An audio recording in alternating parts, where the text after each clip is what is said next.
Industry అందరూ కూడా నేను రిక్వెస్ట్ చేస్తున్నా, కొండా సురేఖ గారు అన్న మాటలో 100% ఆమె తప్పే.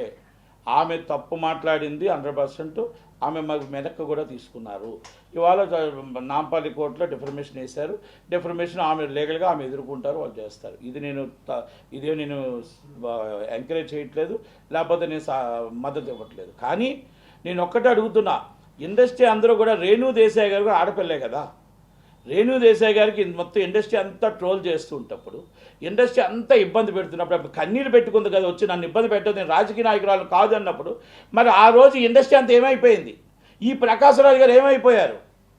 అలాగే భువనేశ్వరమ్మ, నందమూరి తారక రామారావు గారి బిడ్డ, నందమూరి బాలకృష్ణ గారి చెల్లెలు, జూనియర్ ఎన్టీఆర్ గారి అత్త, ఆమెను అసభ్యకరంగా మాట్లాడుతున్నప్పుడు ఒక్కరు ఇండస్ట్రీ వాళ్ళు వచ్చి ఇది తప్పు అని ఖండించారా?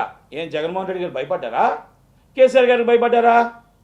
ఏం ప్రకాశరాజు గారు ఆ రోజు ఏమైపోయింది మీ నీతి? ఆ రోజు ఏమైపోయింది మీరు ఆ రోజు ఫీట్ చేసిన? ఆ రోజు ఏమైపోయింది? ఆడపిల్లని తెలియదా మీకు? మొత్తం డ్రగ్స్ మీద అందరిని, ఆడపిల్లలు అందరూ, మన ఆడపిల్లల్ని అందరిని, ఇండస్ట్రీ అందరినీ తీసుకొచ్చి రైల్లో కట్టి డ్రగ్స్ తీసుకున్నారని చెప్పి పరువు తీసినప్పుడు మరి వాళ్ళందరూ ఏమయ్యారు? వాళ్ళందరూ మీరేం చేశారు? ఇండస్ట్రీ అంతా ఏమైనా ఫీట్ చేశారా? అంటే భయపడ్డారా? నేను అడుగుతున్నా మీకు అందరికీ కూడా. ఆ రోజు మీరు ఎవరూ లేనప్పుడు ఈరోజు రావడం మంచి పరిణామం. ఇండస్ట్రీ అంతా కలిసి రావడం అనేది మంచి పరిణామం, శుభ పరిణామం. ఇలాగే అందరికీ రావాలి. కానీ అందరికీ ఇది వర్తిస్తుందా? లేకపోతే దీంట్లో రాజకీయ కుట్రకోణం ఉందా అని అడుగుతున్నా. దీంట్లో రాజకీయ కుట్రకోణం ఉందా, లేకపోతే అందరికీ కూడా ఇది వర్తిస్తుందో అని అడుగుతున్నా.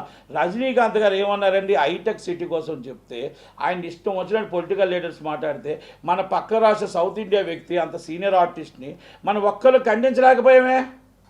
మన చిరంజీవి గారు మన కోసం వెళ్ళి, మన కోసం జగన్మోహన్ రెడ్డి గారి చేతులు జోడించి మా ఇండస్ట్రీని కాపాడండి, మా ఇండస్ట్రీని నిలబెట్టండి అని అడిగితే ఆయన ఇండస్ట్రీ కోసం వెళ్ళాడు, అందరి కోసం. అలా వెళ్తే ఆయన్ని అవమానిస్తే మరి ఎందుకు ఖండించలేకపోయారు? ఎందుకు మాట్లాడలేకపోయారు? జగన్మోహన్ రెడ్డి అంటే భయమా? లేదా కేసీఆర్ గారు అంటే భయమా? అలాగే అంజలిదేవమ్మ గారు 3 మెగా హీరోలను ఇచ్చారు, మనవల్ని ఇచ్చారు, మనవరాలను ఇచ్చారు.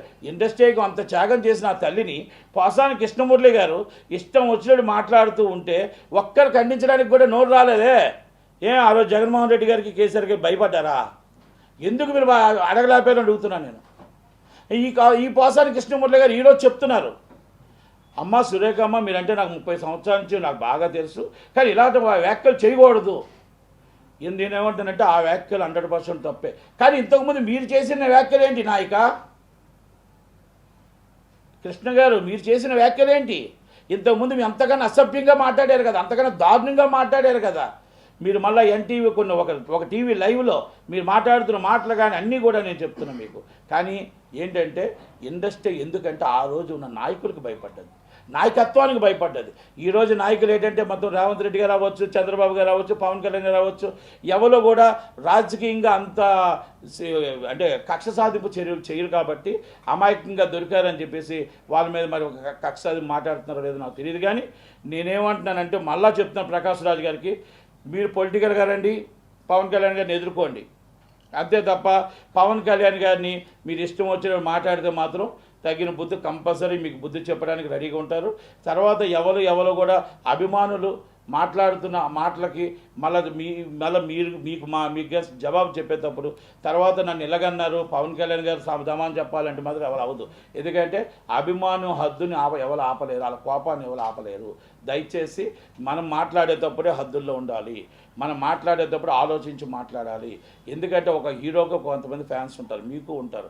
కనుక దయచేసి మనం మాట్లాడేటప్పుడు 1-2 సార్లు ఆలోచించుకోండి, ఆలోచించి నిర్ణయం తీసుకోండి. మీరు పొలిటికల్గా ఎదుర్కోండి, మీరు పొలిటికల్గా పార్టీకి రండి. పొలిటికల్గా అంతేగాని ఇలా దేవుణ్ణి అవమానించడాలు, ఇలా పవన్ కళ్యాణ్ గారితో మాట్లాడాలు చేయడం అనేది కరెక్ట్ కాదు అనేది నా ఉద్దేశం.